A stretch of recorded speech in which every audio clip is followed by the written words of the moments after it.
It's the power in numbers, and we can't let nothing stop the mission. I'm optimistic. It's collaboration over competition, rising way above the opposition. Who rocking with it? All right, guys. Welcome to the Collaboration Over Competition podcast. This is season 1, episode 3, and I have some special guests with me. I have Angel Martinez, Jonathan Gear, and Ryan Estep with the Wichita Bonding Company. Let's go ahead and give them a round of applause, guys.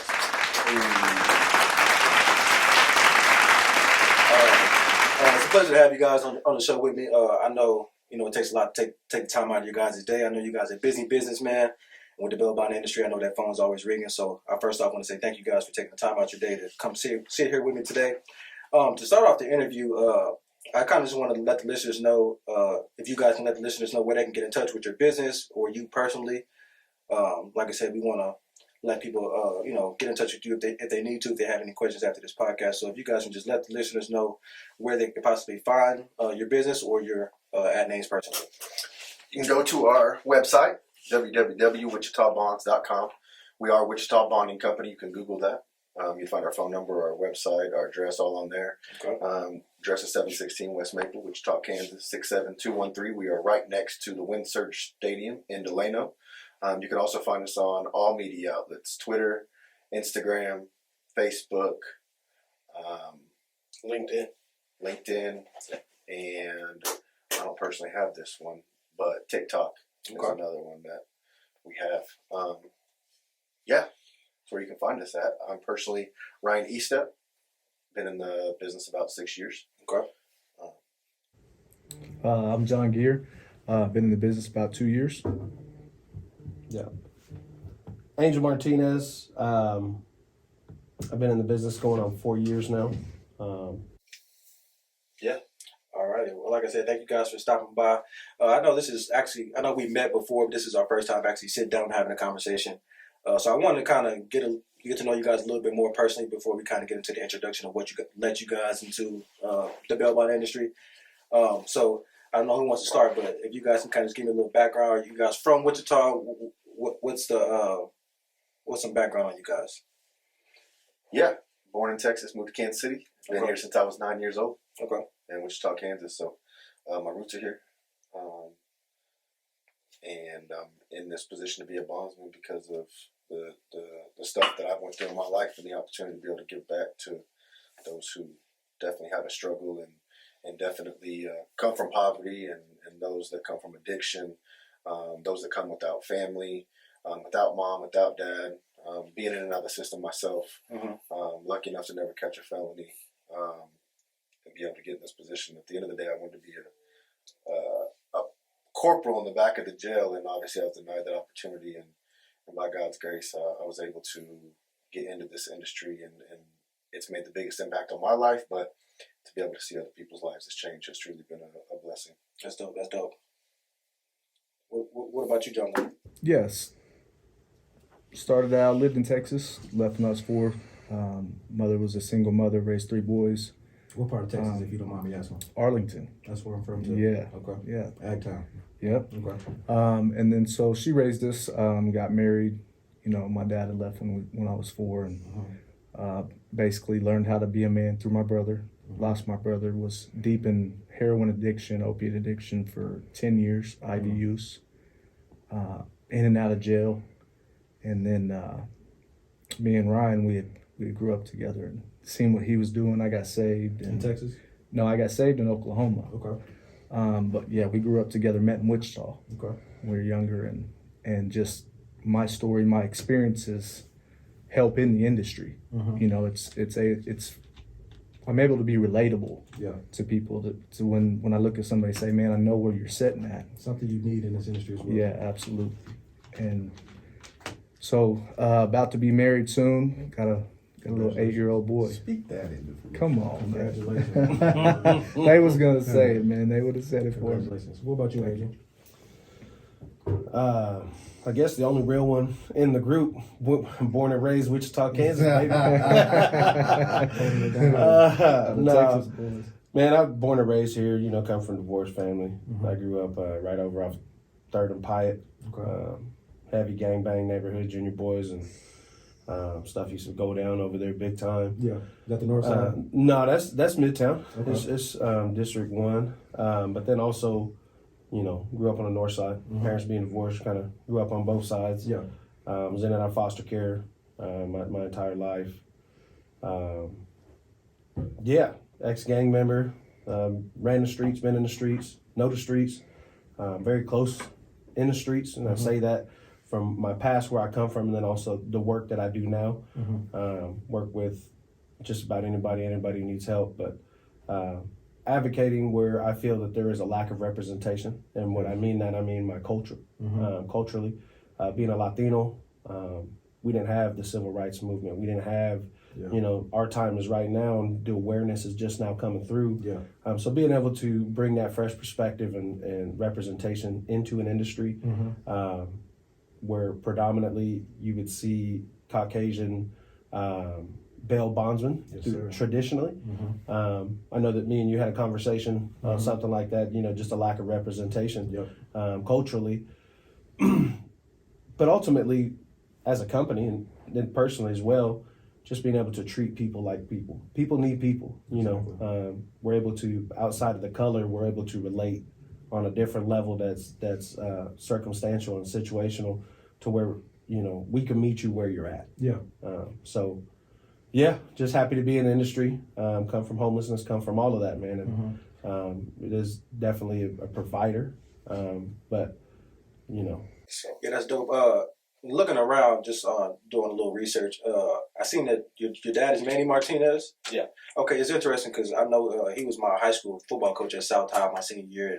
And I did a lot of training with him as far as when I was getting ready to go to college. So I know your father as a man, definitely, a great man, helping a lot of the youth kids in Wichita. Have helped a lot of the kids throughout the years with football and stuff like that. So I had noticed that because I'm friends with him as well on Facebook. But it's nice to meet you as well, knowing that your father, such a great man and was a great coach while the time I had with him with that experience. But no, it definitely sounds like all you guys kind of like have a similar background as far as what led you to the bail bond industry.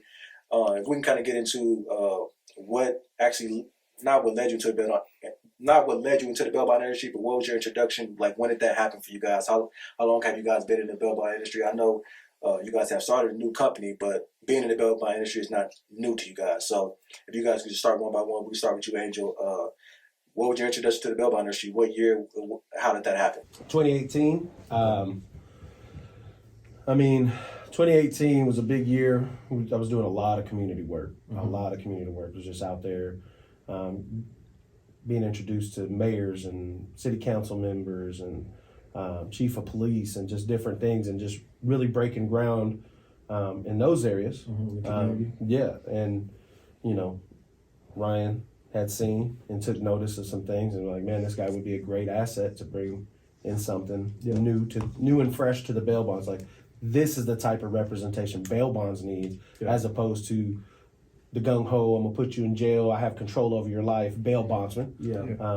They have the dog, the bounty hunter. That's right. And that's what everybody thinks right away. Yeah. We are. That's not who we are. Exactly. And just knowing you on a personal level, I know that's not who you are either. Exactly. But yeah, that was my introduction. Ryan came up to me one day and was like, "Hey, what would you think about coming on board and doing something like that?" Yeah.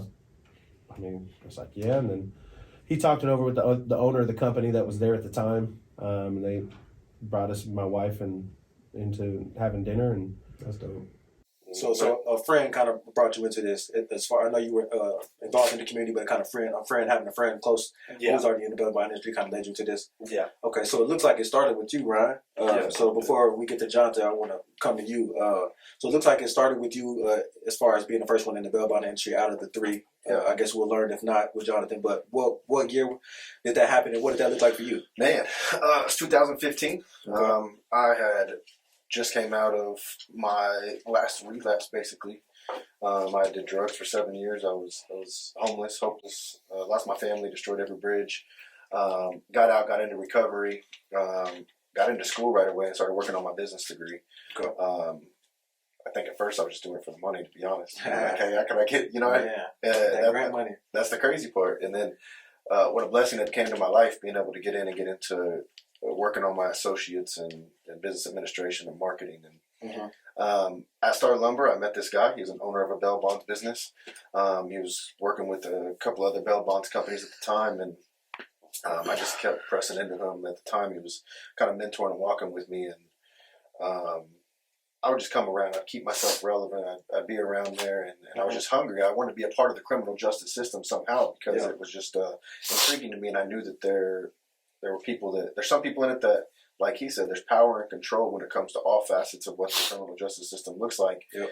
And the other part is there are people that genuinely want to help and want to help be a part of the solution, and even if it's just given a little bit, that was where my heart was in it. And I wasn't even as much interested in the bail bonds part of the business as I was just being in the industry itself as far as criminal justice, whether that meant providing homes or whether that meant buying them a bicycle, if it meant feeding them food, whatever that was the heart behind it. And so got in to the office and I kept bugging the guy. I said, I just want an opportunity to be in the office. I don't care if I got an intern, right? I don't care. And so at first kind of started like that, and then gradually started making a little money here and there. And then this interlock idea came to fruition to where two guys owned it, and they brought me in as an employee.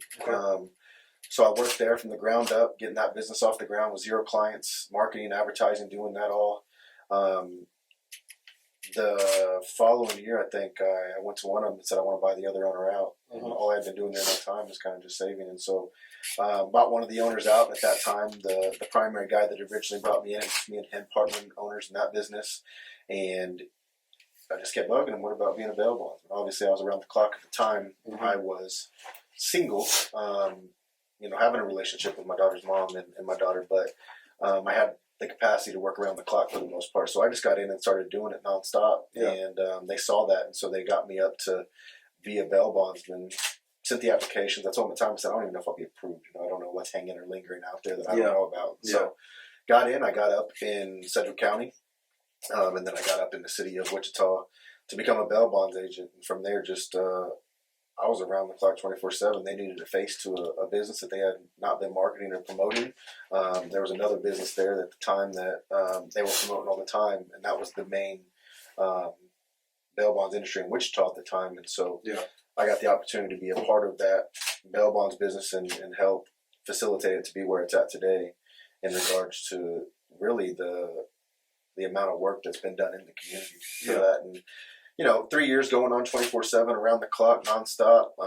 That was kind of the requirement, but also just doing it, being hungry for that, and knowing what it was also doing for my life and my heart. But you get so far along, a one-man team can be hard, and you get to the point where you run out of energy, especially when you're wearing so many hats in the business of writing bonds and getting people out of jail. Unfortunately, you're the good guy on the front end. You can help people all day long. You can be the good guy in that part, but then there comes the part of you got to chase people down. Exactly. Now, I'm bigger than I used to be. In 2015, I was still coming out of looking like almost a tweaker. So I was about, I think 190 pounds, maybe 200 pounds. And, having to go out and chase people and run people down and enter in parts of the city that you've never really been accustomed to. Get to a point where you're like, I need some help. So that's where I started to run out of energy, and I got to the point where I was like, I'm not going to be able to function at a high level if I keep moving forward in this capacity. And at that time, that's where we were able to approach Angel and ask Angel, because you have to have a person that's willing and able to do it in the right heart and the right mind frame, and that's who Angel was. And then, like he said, we go to continuing to operate business as usual just for that company. And then once again, as business was growing, we were like, we can't continue to operate this capacity. Like, we've got to be able to bring somebody else in that has the same heart and the same capacity as we got. And, for so long, it used to be one agent, one company, right? And then we'd all have to work together to collaborate on the back end to be able to put people back in jail if they missed court. Which that's the bad part. That's not the fun part. No one wants to do that part. But then as we brought John in, we started collaborating a little differently, and we were able to start making a team out of the thing, and we were able to start seeing transition happen when it came to the collaboration part. That's what this is, collaborating, right? They're no longer my competition on the front end of bonding when it comes to writing bonds and trying to make them my client. Now they're everybody's clients. And even on the back end, we're all working together to try and help them take care of their responsibility first and foremost to go into court. but also making sure that they understand there's people in the corner that care. And just because you might have to go back to jail, or just because you've missed court, doesn't necessarily mean that jail is the ultimate goal if we can work together and communication is had. So often people get sketchy and they decide to run, so we don't get in the position to be able to help them. Now we're chasing a tail, and now we're all enemies in a sense. And, but if the communication was just had, like, hey man, I'm struggling, this is what's happening, well, let's work together. Like, Yeah, definitely communication is key. We'll kind of lead to you, Jonathan, to kind of finish it off. So it looks like Ryan started, brought Angel in. What year was it for you? When you came into all this? I came right in the middle of COVID, 2020. I was working at Textron before I came over, and I didn't even start at Bail Bonds. I started in the interlock company for Ryan, and just having the heart for people, just caring about people. That's what it was all about. Yeah.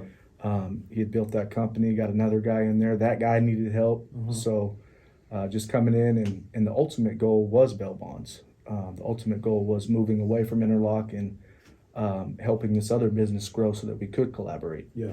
And I think it came from we all share the same DNA, the love for people. Yeah. I think that it takes a special type of person to love somebody when you don't even know them, you know? Yeah. And I think that's where, that's when I came in, was to help this other business grow. That business didn't have that DNA, and then that DNA gets infused, and then now we can collaborate. Yeah. Even though you guys work for different bail bond companies, you guys still kind of, in a way, exemplify collaboration of competition. And I also think it's interesting, like, how you guys are all friends, but then all decided to come together to start a bail bond company. So what I want to point out is, like, everyone's introduction to the bail bond industry is different. Even when starting a bail bond company, I know for me, I was fresh out of college, man. I wanted to become a probation officer, federal probation officer, parole officer. I got my degree in criminal justice. And, man, after interviewing for 10 different jobs, having my son, not getting the jobs, I fell back on a private extradition job. So I'm traveling across the country, all across the country, man. I've been in over 100, 200 different jails, prisons, just extraditing, taking people to and from prison. So we in a 2-person van, 6 inmates, caged in, driving across the country. So every jail, every prison I went to, I'm seeing a bail bond company across the street from the jail. So I was never really aware of the bail bond industry before this, but being in that job and having that experience kind of introduced me to the bail bond industry, and that's what kind of led me into it. But it seems like you guys, you came in working for a different company, and then that kind of led you to start off your own bail bond. So I think that's interesting because not everyone has the same introduction to the bail bond industry. So it's good to get that, how you guys got into that, because I think it's important. You got to have a why you got into this industry, not just be profit. I think a lot of companies come in with that idea, just want money, and you can kind of see the difference in how those companies are represented and the reputation and stuff like that.